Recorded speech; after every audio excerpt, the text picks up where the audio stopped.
That's a little better. Current value of today is within value from Friday. So what that is telling me is that even though price did move back down here, 14.75, it's now back above 17. Even though price tested lower, what this is telling me so far today is that the market still is accepting price up in this level. I'm actually going to create a new volume profile here.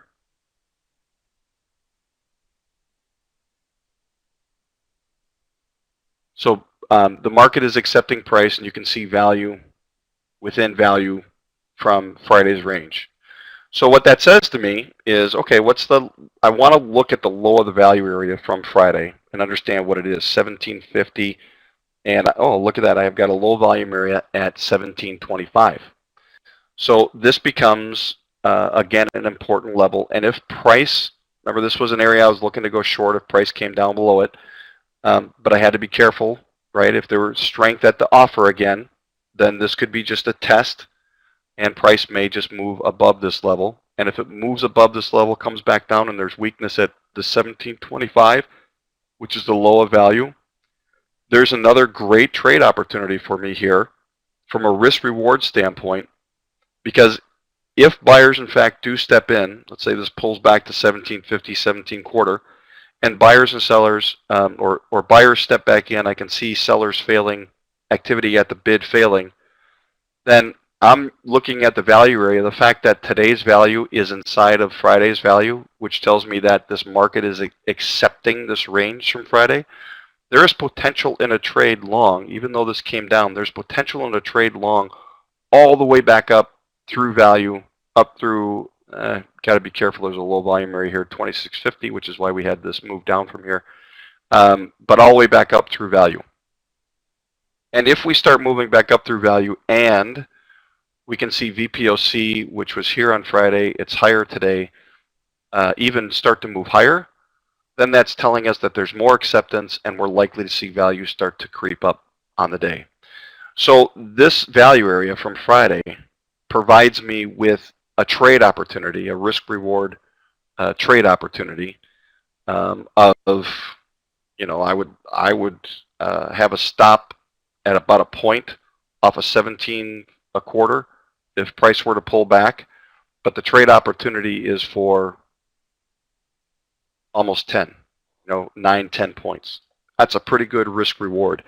And what the structure of the market is telling me is right now this is accepting, this is where VPOC is, this is where the bulk of the volume is. It's no problem for me that the market tested lower. The market tests all the time. I mean, it probes, it rotates all the time. I expect these tests. It's what happens when the market tests that becomes important. So what are they trying to do? They're trying to bring price lower. Next question is, how effective are they in bringing price lower? Well, they were effective for a bit, right? How effective were they? Well, not super effective. We had at least some responsive buying, and we had a pretty significant, we had a really significant volume spike down at the bottom of the day here, which tells me we have responsive selling, responsive buying. And now that we're above 1725, I have full expectation of seeing price trying to get back to 2050, or well, actually even potentially a little higher. This was the VPOC from Friday, potentially back up to 23. So now I would go back to the print, and I would start to look at what's happening between 1950 and what happened at 17.25, and that would start defining my next opportunity for this day. So if I'm reading this as a process, weakness, weakness. Now notice, I'm not even yet adding a lot of the cluster and momentum components to it. And what I want you to do, teach you to do, is do the long math, the long division before using a calculator. These things just make it easier and quicker to read. But I want you to learn how to read this and how to determine context. So look at these bars, and I'm using a 6-4 chart here. Weakness, weakness. This is all at the bid. Each one of these bars at the bottom of the bar shows weakness at the bid. Weakness at the bid. We've got a cluster here showing strength at the offer, a little bit of momentum, and we're getting continued weakness. So again, when I look at this, now that it's come above this 17 level, and you can see what happened. It came above, came down. Remember I said I'd be looking for weakness at the bid. There was weakness at the bid and the long, and now continued weakness at the bid. I guess I don't see any reason for this not to go back up and test this 23 level, which is BPOC. We're back up to the closing swing high from Friday, getting continued strength at the bid. So I hope you can see, what I did here is price came through, key level, and what I said is I want to see what happens when it retraces. I don't want to just take a breakout trade. I see the momentum, that's great. I don't want to just take a breakout trade. What I also see in this is I see buyers just going, forget it, right? I look at all this activity over here on the offer side, and I look at their effort, and buyers just said, we're stepping away. We're stepping away from this auction. And so I'm looking for them to re-engage, either holding or re-engaging. Re-engaging, re-engaging, re-engaging. I'm looking for buyers to re-engage, and they did that with continued weakness at the bid. So when I look at that, it tells me, well, there could be a trade here. Had weakness at 17, strength coming back into the offer at the bid at 16.75. Even if you took the short, like I said, you would have had a limit order looking at 17, so don't know if you would have gotten filled. Once it started moving away from you, you would have needed to take that limit order off because you only want to, we'll go through this, but you only want to take it the first time. But once you started getting strength back into the offer, there's no way you want to take a short. The print told you weakness at the bid, weakness at the bid, weakness at the bid, strength coming back in at the offer. There's no way you want to take a short. Your risk is significantly higher. Does it mean the trade won't work? No. But your risk starts to become significantly higher. And even if you were one of the 104 contracts that got taken, that got filled there, when this started showing strength to this weakness, whereas before this was strength at the bid, you'd close your trade. And you'd say, my next trade is waiting for this to pop up with, what did I say, momentum. I want to see big volume coming up through it. I want to see a pullback down to that 17 quarter area, or this area. I want to see weakness at the bid, strength at the offer for a long, and I would start looking up towards 23. Want to see now if price can get back, buyers can take this back, not just back to 23. I want to see them take it through 23. I want to see them take it through 23. And if they do, that tells me that this is fair price again, and we actually may see prices move higher. Now, I'm not saying that it will do that. That just, what this structure tells me, and what the print tells me, is if we get through 23 and we continue to see strength at the bid, then we're back into accepted prices. We're accepting fair value from Friday still. We had a test down below here. That test failed. So this level still becomes a key level between 1775 and 17. This becomes a key level. And if I were to make a sell, enter a sell again, if I were to say, okay, I'm going to sell, I would not want to sell until I saw sellers take out these buyers and bring this back down below this level. That's my only scenario for a sell. Possibly another top up here, but that's not really something I'm interested in. Why?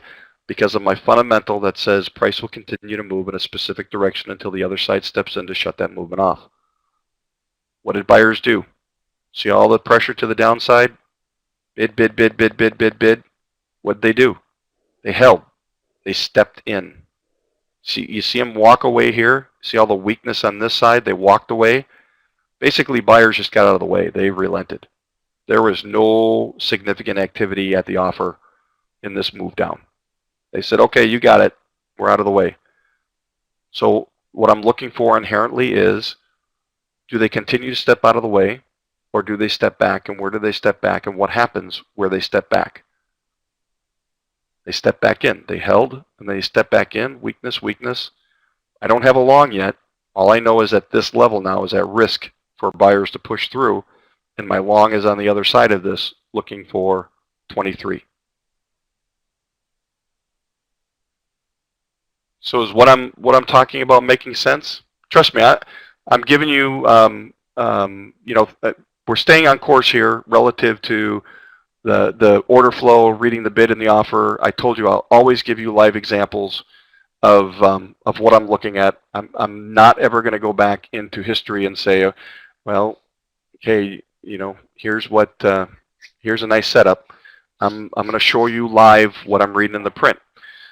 And again, I read the print as a process, and right here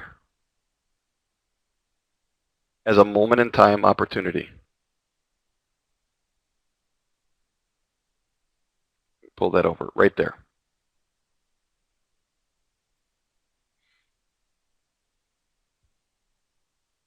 There's my opportunity, right? What did I say? I want to see momentum coming back up through here, or I want to see weakness. And this is the other thing. I love this. I love this. I love this. I could never do this before, but now I can do it. Is even if I saw this right here, 104 by 2083, and I said, oh, I have a short opportunity. I'm looking for price to pull back to 17. Like I said, I'm looking for weakness at the offer and strength at the bid. And I said short. Let's say I didn't have a limit order at 17. I did a market order. I got it at 1675. Right, 1675, and price tries to pull back a little bit to here, comes back down. Let's say I get a scale, and now starts marching back up. And where right here, 1675, where there was strength, now becomes weakness. Instantly it tells me my other contracts that I might have on are at risk. They're at risk because sellers are not as active as they were. There's strength back into the offer. Here at 17, I need to do something with this trade. All right, what happens? I close the trade, and now my other scenario, like I said, is I'm waiting for price to come through with momentum. I'm looking for volume. And then when if I see weakness on a retrace, a pullback, weakness at the bid and strength at the offer, I'm in. Because my trade is potentially up to 23 and possibly higher. And that's a great risk reward. And am I afraid of getting in short again? No. Because let's say I get in here let's say I get a bad fill, I get in at 18. If I start seeing any strength back to the bid down at 1750, see these momentum dots here? 17 quarter. If I see, I'm going to give it some room this time, but I'm out at 1675. And if it stops out and pops back up, I see strength coming back into the offer. That's fine. People are going to get stopped. I can't prevent stop runs. I can't. All I can do is manage my risk.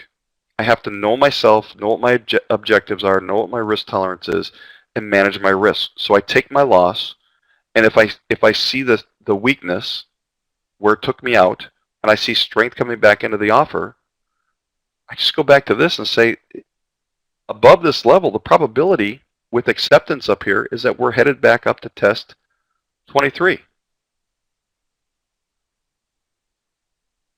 And so that's where I would look to trade.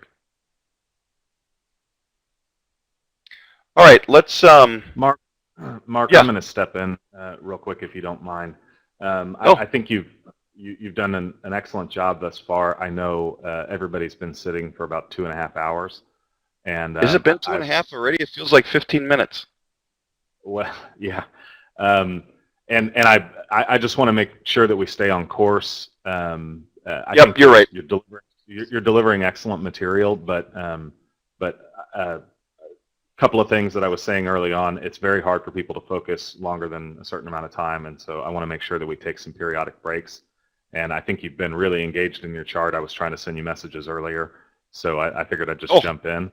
Yep, sounds good. If it's okay with you, and we're at a decent segue here, let's take about a 10-minute break, if that's okay with everybody. I think it's important that you get up, walk away from the screen, that kind of stuff, and we'll regroup if that works with you. Yep. So let's just mark it at would be 11:30. Does that sound good? Eastern, 10:30 Central. You got it. Great, and then I'll go through the rest of the material for today, and we'll do questions and answers. Thanks, Stevie. I appreciate it. Yeah, you bet. It's just important to take some breaks. No, you're right. Yep. I told you, I can talk about this stuff for days on end, so I get energized by this. So, all right, let's come back around, 10:30, 10:33, that type of thing.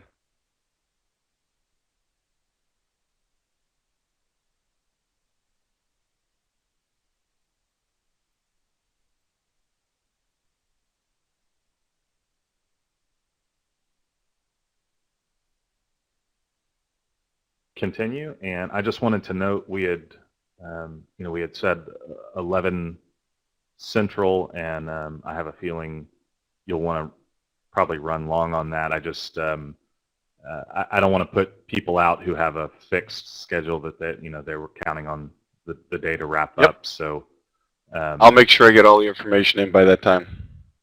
Well, yeah, and I also just want to note, I mean, obviously we're going to record everything, but it's not quite the same as getting to participate live, and so I don't think it's fair to run long. It's not a time concern for me. I could care less if everybody's in to stay all day. That's great, but I know that there's probably people who have other commitments. So we'll do the best we can to stay focused on the material, but still give everybody as much of it as they need.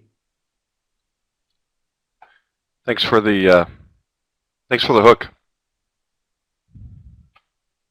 All right, let's move on then, and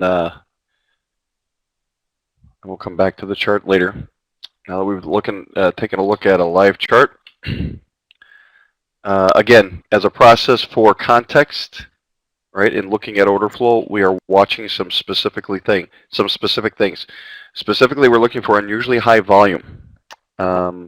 Where it comes into the market, and you can use the VCA, where it comes into the market, and what kind of volume is it. And again, the most important part, a lot of people just look at the volume and look at the cluster and say, okay, we have a cluster, it's at the bid, so it's selling, and therefore we're looking for price to go back down.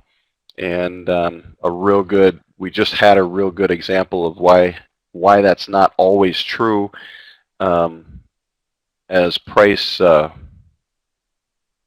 right here, as price moved lower, we had a selling cluster. I mean, if you just look at this piece of information, one might think this is going to head lower. This is another selling cluster. We're in good shape. We can go lower, and that just didn't occur. So seeing the cluster is one thing, and it's great to have it. It's a kind of a warning thing for me. This warning, take a look. I always go back to the print. We want to see what the effect of that volume coming in is on price. So two important things. Where is the volume coming in? And what effect is that volume? What kind of volume is it? And what effect is it having on price? So we also, as we look at using order flow to understand context, we want to see where buyers and sellers relent, shown by weakness, or in my case, blue in the print. And that's, I showed you an example of that in this last move down. We can do it again. In this move down, right, a lot of strength at the bid. But the other thing, we had buyers, or basically trading at the offer, activity at the offer, which would denote market orders, buyers, aggressive buyers. They just backed out. They just stepped away from the auction. So this move down, even though strength, it was strength over weakness. And what happens to price when this stops becoming weakness? So when strength starts coming back into the market on that side, what happens to sellers? and what happens to their effectiveness in moving price when they step back in. So we could see sellers stepping back in here, but we clearly could see active buyers again, and then finally back up over this level, which gave opportunity for that long. So again, if we're looking at order flow as understanding it, using it as a process for market context, we want to see not only where volume is coming in, what kind of volume it is. This is important. What the effect of price is. Remember, we're always asking the two questions, and you can write these down. What is the market trying to do? The market being defined by buyers and sellers, and how effective are they in doing what they're trying to do? So the market was, in that case, was clearly trying to go lower. How effective were they? Well, they were effective as long as buyers were on the sidelines, but as soon as buyers started coming in, they weren't effective at moving price anymore. What does that tell you? It tells me that the price is likely to go the other way.